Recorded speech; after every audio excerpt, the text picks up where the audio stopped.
So question number 159. So assuming that debt to equity ratio is 0.5 is to 1, state reasons whether this ratio will increase, decrease or will have no effect in each of the following cases. तो हम देख लेते हैं date equity ratio पहले क्या है. Date equity ratio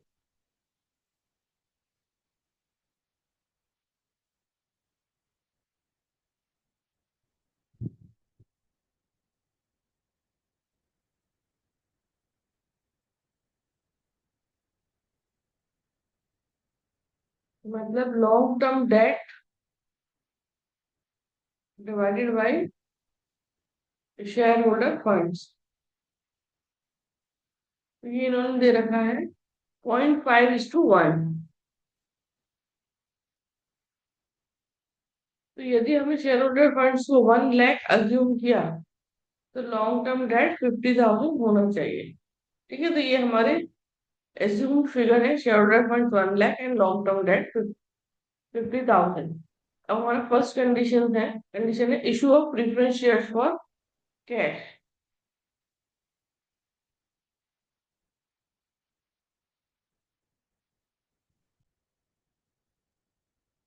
issue of preference shares in cash, इससे क्या होगा, एक तो आपका कैश यानी कि करंट एसेट्स आपका इंक्रीज हो जाएगा. और दूसरा आपका ये शेयर होल्डर फंड्स इंक्रीज होगा क्योंकि प्रेफरेंस शेयर होल्डर फंड्स का पार्ट है. तो ये भी इंक्रीज हो रहा है, ये भी इंक्रीज हो रहा है. तो कैश का तो डेट इक्विटी रेशियो में कोई इम्पैक्ट नहीं आएगा. लेकिन ये हम समझ रहे थे ये 20,000 से हमने शेयर्स इशू किए हैं. देखो डेट इक्विटी रेशियो क्या हो जाएगा, 50,000 डिवाइडेड बाय 1,20,000, क्योंकि शेयर होल्डर फंड्स इंक्रीज हो रहे हैं. तो 50/120.42:1. पहले था 0.50:1. तो क्या हो रहा है, डिक्रीज हो रहा है.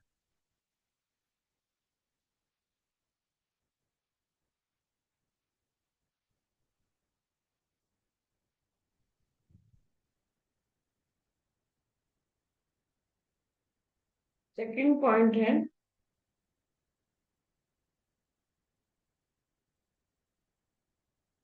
Issue of debentures for cash.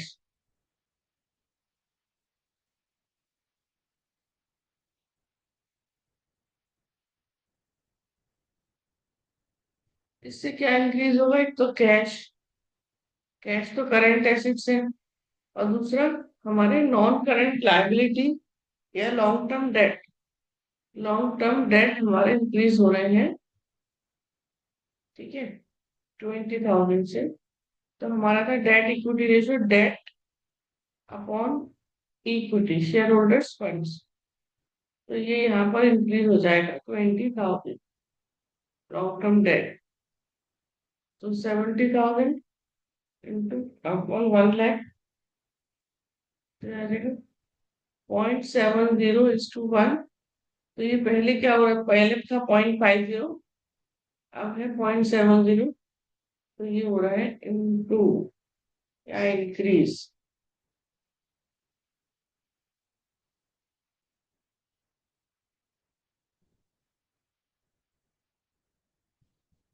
Third है issue of bonus shares.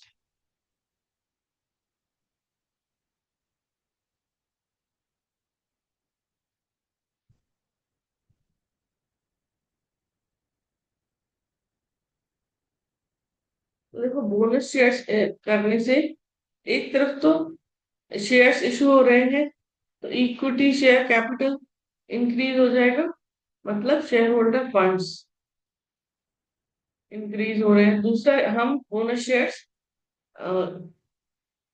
Reserve and surplus से ही, मतलब अपने प्रॉफिट से ही हम इशू करते हैं. तो हमारा वो डिक्रीज हो जाएगा, रिजर्व एंड सरप्लस मतलब शेयर होल्डर फंड्स ही डिक्रीज हो जाएगा. तो जैसे हमारा date equity ratio 50,000 divided by 1 lakh. अब शेयर होल्डर फंड्स इंक्रीज हो जाएगा 10,000 से और डिक्रीज हो जाएगा 10,000। तो ये सेम हो जाएगा 50,000 divided by 1 lakh. 0.50 to not change।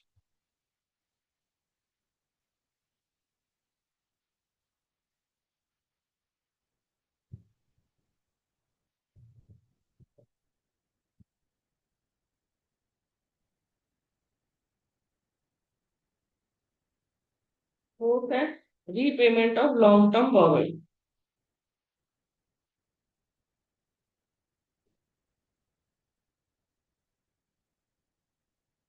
इससे आपके जो लॉन्ग टर्म डेट है वो डिक्रीज होंगे और एक कैश डिक्रीज होगा।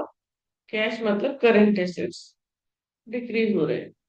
तो जैसे और ये जो 10,000 से है, तो 50,000 minus 10,000 divided by 1 lakh. Share holder funds कुछ चेंज नहीं हुआ। तो 40,000 डिवाइडेड बाई 1 लाख। 0.40:1। ये क्या हो रहा है? डिक्रीज।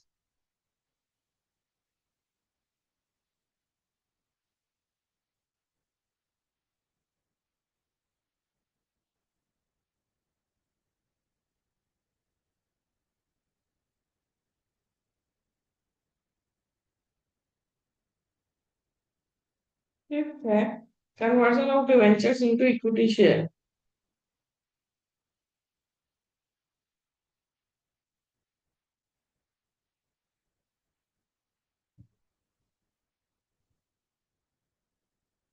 एक तो से लॉन्ग टर्म बोरोइंग इंक्रीज हो जाएगी और एक equity shares, equity share capital increase होंगे, मतलब शेयर होल्डर फंड्स इंक्रीज हो रहे हैं।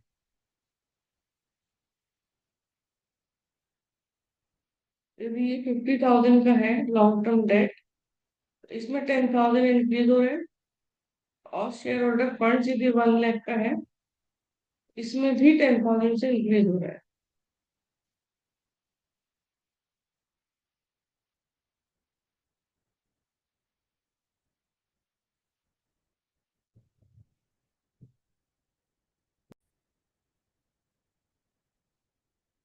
Conversion of debentures into equity share, equity share increase हो रहे हैं लेकिन डिवेंचर या लॉन्ग टर्म बोरोइंग डिक्रीज हो जाएंगे। ठीक है, तो यहाँ पर ये हो जाएगा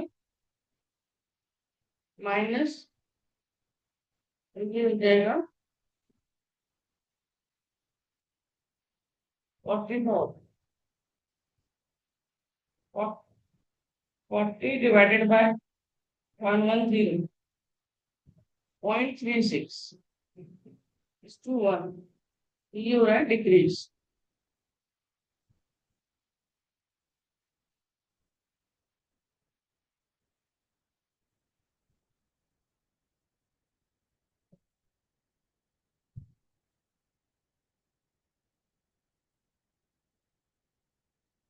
6 है purchase of non current assets for cash.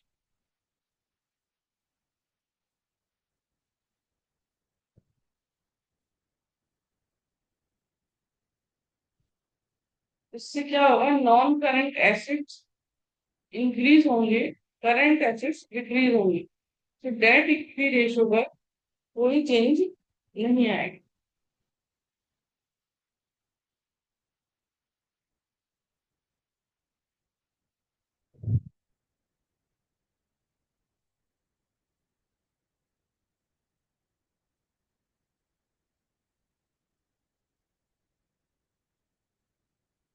7 है purchase of non current assets by taking long term loan.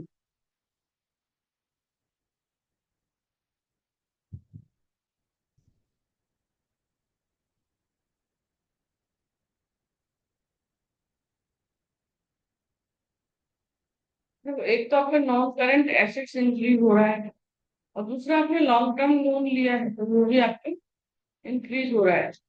जैसे हम सिर्फ 10,000 से यूज कर रहे हैं तो लॉन्ग टर्म डेट हमारा इंक्रीज हो रहा है 10,000, तो 60,000 अपॉन 1 लाख, 0.60 to 1, तो ये हो रहा है आपका increase.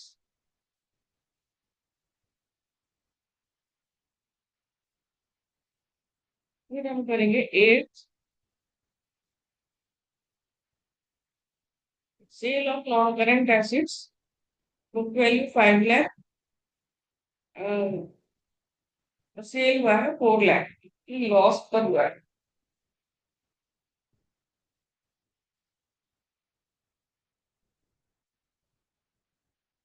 Cell of non current asset, इसके देखो तीन हो जाएंगे। एक तो आपकी नॉन करेंट एसिड इंक्रीज हो रही है, फिर आपके कैश या करंट एसिड्स इंक्रीज हो रहे हैं, और ये लॉस पर हो रहा है, तो रिजर्व एंड सरप्लस या शेयर होल्डर फंड्स आपके डिक्रीज हो रहे हैं क्योंकि लॉस है। तो नॉन करेंट एसेट्स आपकी डिक्रीज हो रहे हैं 5 लाख से, कैश आपका इंक्रीज हो रहा है 4 लाख से, और रिजर्व एंड सरप्लस आपका डिक्रीज हो रहा है 1 लाख से।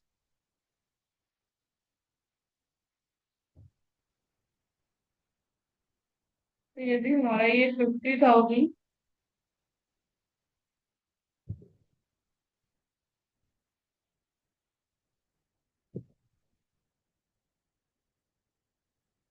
तो ये देखो आपका, यदि हमारा शेयर होल्डर फंड्स इंक्रीज हो रहा है, तो हमारा रेशियो इंक्रीज हो जाएगा।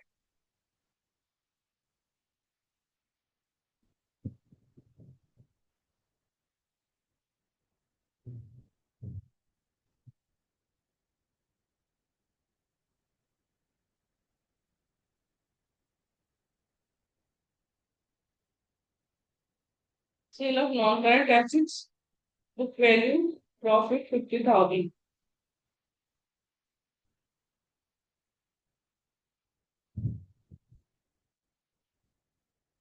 तो नॉन करंट एसेट सेल हो रहा है, तो वो तो डिक्रीज हो जाएगा। सेल के बाद जो पैसा आएगा उससे करंट एसेट्स इंक्रीज हो जाएगा, और प्रॉफिट है तो रिजर्व एंड सरप्लस या शेयर होल्डर फंड्स आपका इंक्रीज हो जाएगा। तो ये हो रहा है आपका 50,000 से,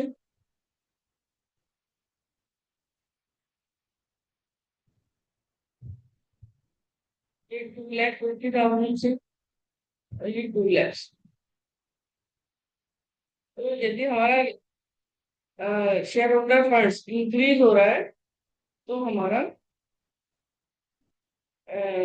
डेट इक्विटी रेशियो डिक्रीज हो जाएगा।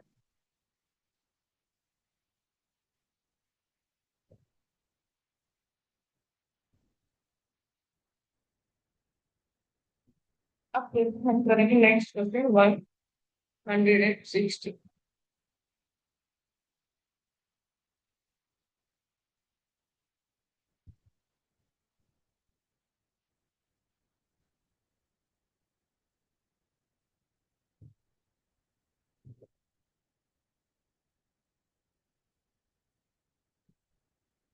जिसमें हमें इंटरेस्ट कवरेज रेशियो निकालना है।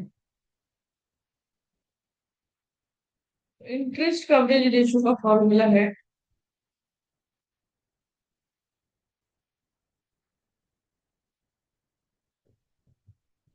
Profit before interest and tax divided by interest.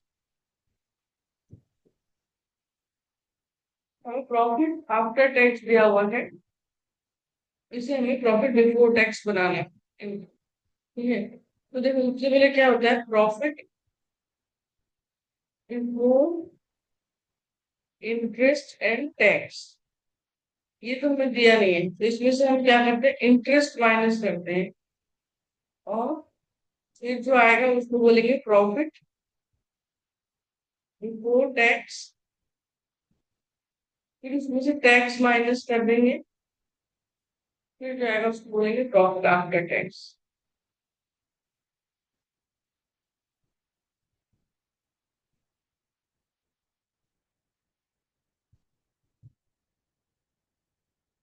तो हम प्रॉफिट आफ्टर टैक्स दिया हुआ है 7 लाख,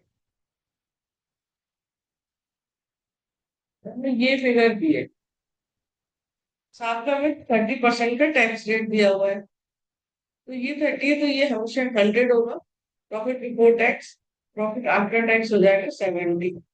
अब 70 के लिए 7 लाख, तो 30 के लिए होगा 3 लाख, और ये हो जाएगा 10 लाख। इंटरेस्ट में इन्होंने मुझे 6% डिवेंचर्स 20 लाख की, तो 20 लाख पर 6%, 1,20,000, तो ये हो जाएगा 11,20,000।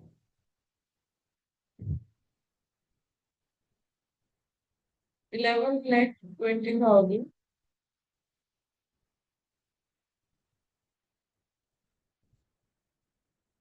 divided by 1,20,000।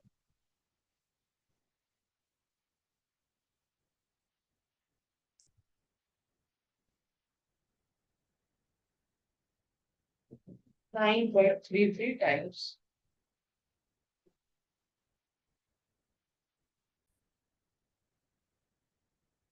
From the following details, calculate inventory turnover ratio. Annual revenue from operations, gross profit ratio, और इन्वेंट्री दिया है ओपनिंग एंड क्लोजिंग। 2 लाख का रेवेन्यू है, 25% on revenue from operation GP है, तो 2 लाख और 25% ऑफ 2,50,000, तो ये आ जाएगा 1,50,000। ऐसे निकालेंगे एवरेज इन्वेंट्री ओपनिंग का closing divided by 2, so 38,500 plus 41,500 divided by 2,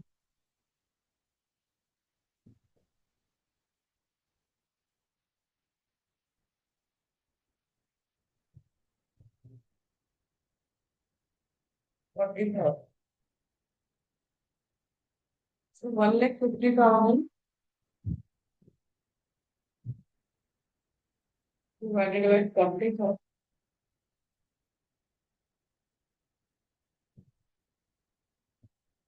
2.75।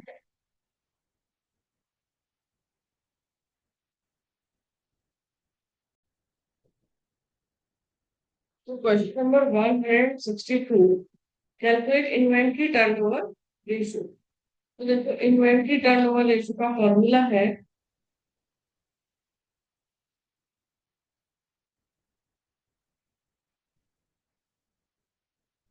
Cost of revenue from operations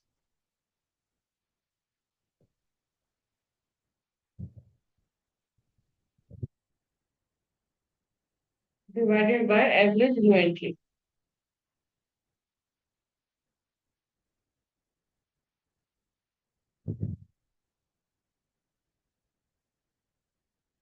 तो देखो जीपी रेट इसमें दिया है 25% on cost,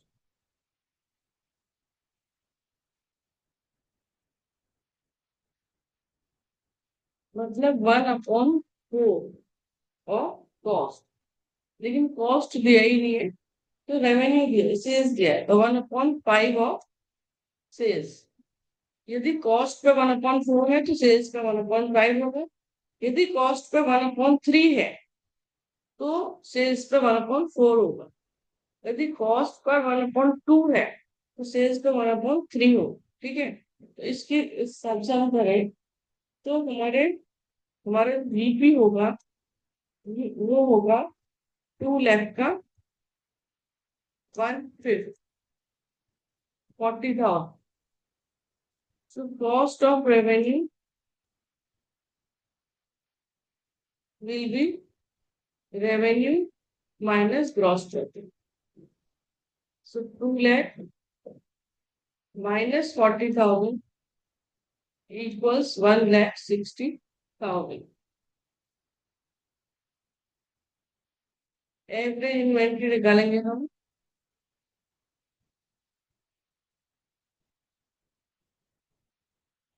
opening inventory plus closing inventory divided by 2, 40,000।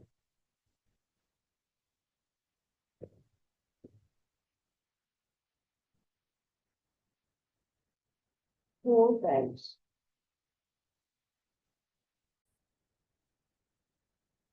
Question number 163। तो हम ओपनिंग इन्वेंट्री दिया है, क्लोजिंग इन्वेंट्री है, रेवेन्यू फ्रॉम ऑपरेशंस है, जीपी रेट है, तो हमें इन्वेंट्री टर्नओवर रेशियो निकालना है।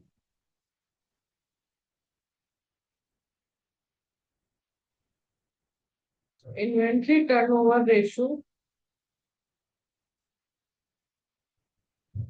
Cost of revenue from operations divided by average inventory.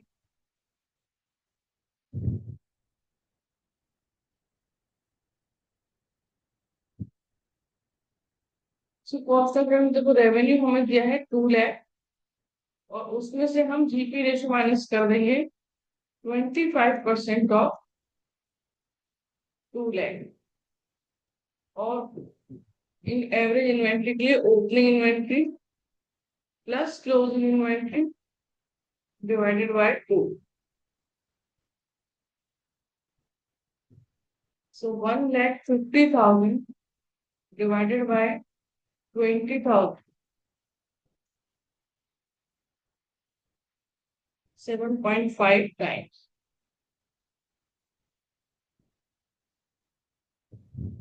163 हो गया। अब करेंगे 164।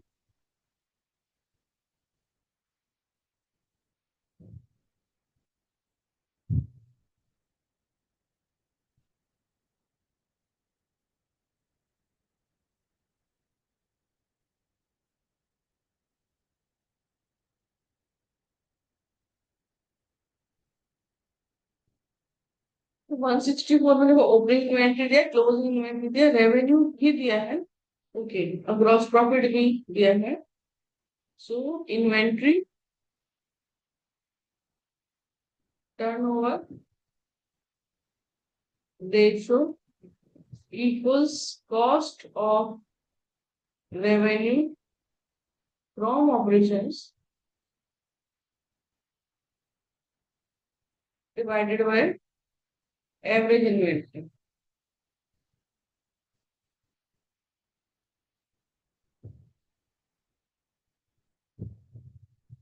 तो देखो हमें रेवेन्यू दिया है 6 लाख,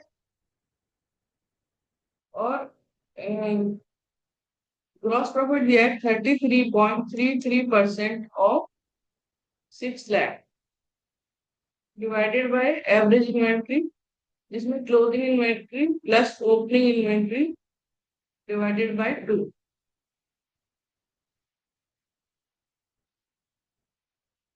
4 लाख डिवाइडेड बाय 40,000, तो ये आ जाएगा 10 टाइम्स। ये हमारा हो गया 64, 164। अब करेंगे 165।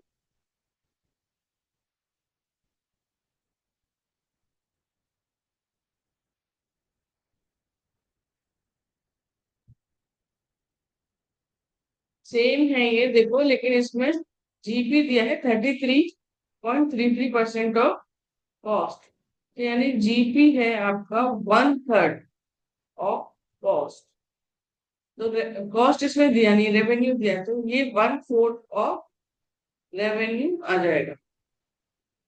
ठीक है, अब हम निकालें inventory turnover ratio.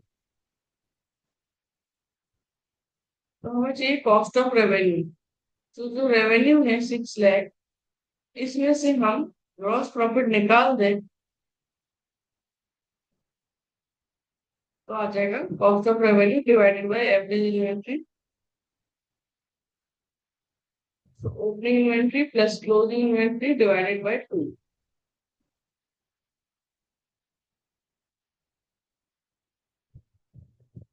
So 6 lakh minus 1,50,000 divided by 40,000. 4,50,000 divided by 40,000.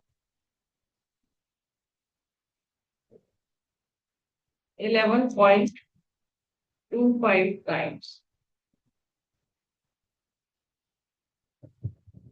ये वो 165 में 166.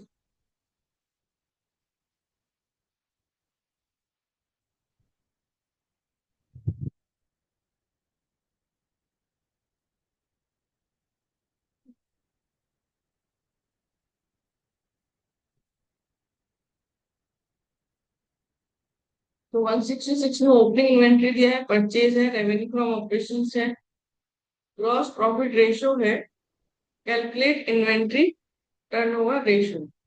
तो देखो पहले तो हम निकाल लेते हैं cost of revenue from operations.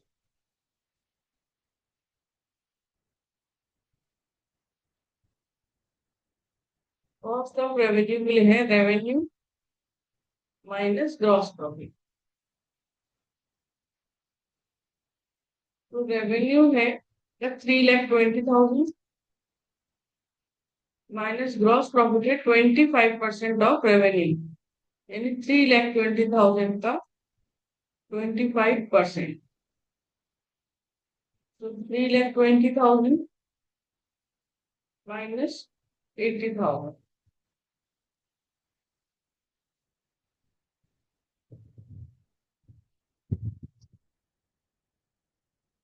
तो 2,40,000। तो देखो कॉस्ट ऑफ रेवेन्यू का एक और फॉर्मूला है, एक तो हमने किया भी रेवेन्यू माइनस जीबी, एक और है opening inventory plus purchase plus direct expense minus closing inventory. तो कॉस्ट ऑफ रेवेन्यू हमें दिया है 2,40,000, ओपनिंग इन्वेंट्री है 3,29,000 प्लस परचेज 2,42,000, डायरेक्ट एक्सपेंस है नहीं minus closing.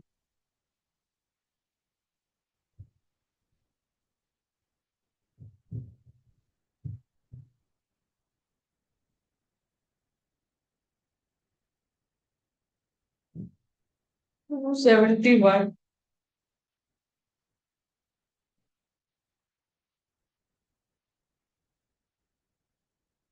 Closing inventory will B 31,000। Average inventory will be opening inventory plus closing inventory divided by 2. तो 30,000। अब आ जाएगा इन्वेंट्री टर्नओवर रेशियो। तो cost of revenue divided by average inventory. Cost of revenue हमें दिया 2,40,000 और average inventory 30,000, 8 times.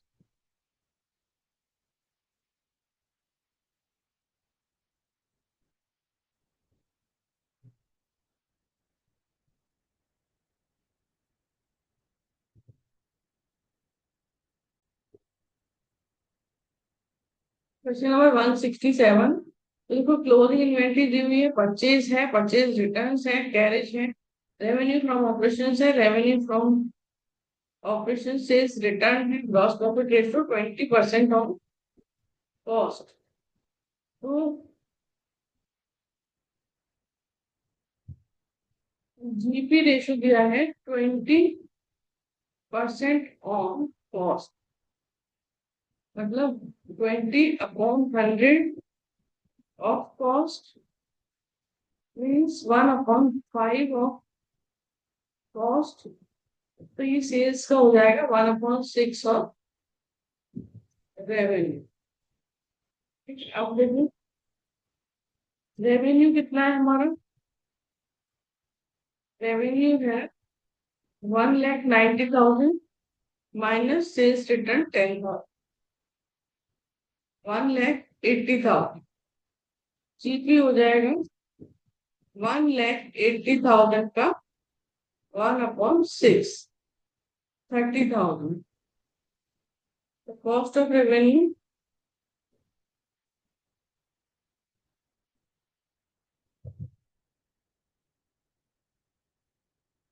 Revenue minus GP, so 1,80,000 minus 30,000, 1,50,000।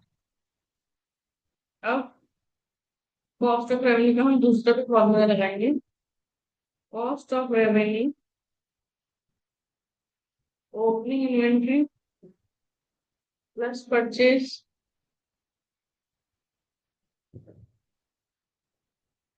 Minus purchase return plus direct expense minus closing inventory. Cost of revenue हमें दिया है 1,50,000।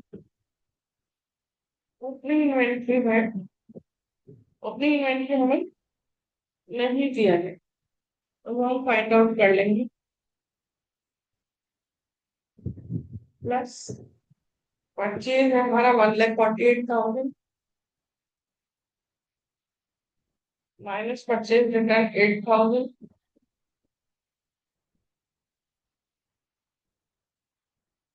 Plus direct expenses यानी carriage 4,000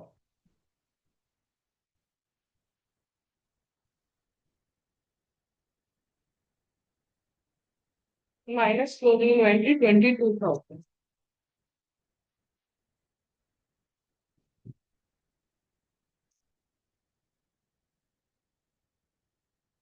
1,48,000 minus 8,000 plus 4,000 minus 22,000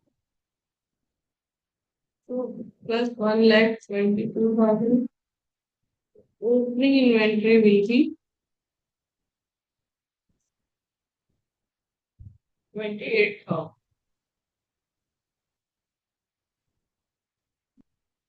and average inventory will be opening inventory plus closing inventory divided by 2, 25 था। हम निकालेंगे inventory turn.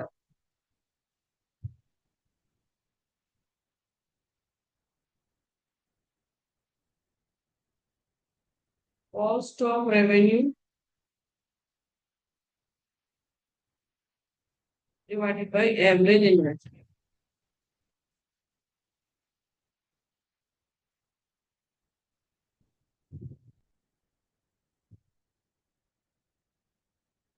Cost of revenue हमारा 1,50,000।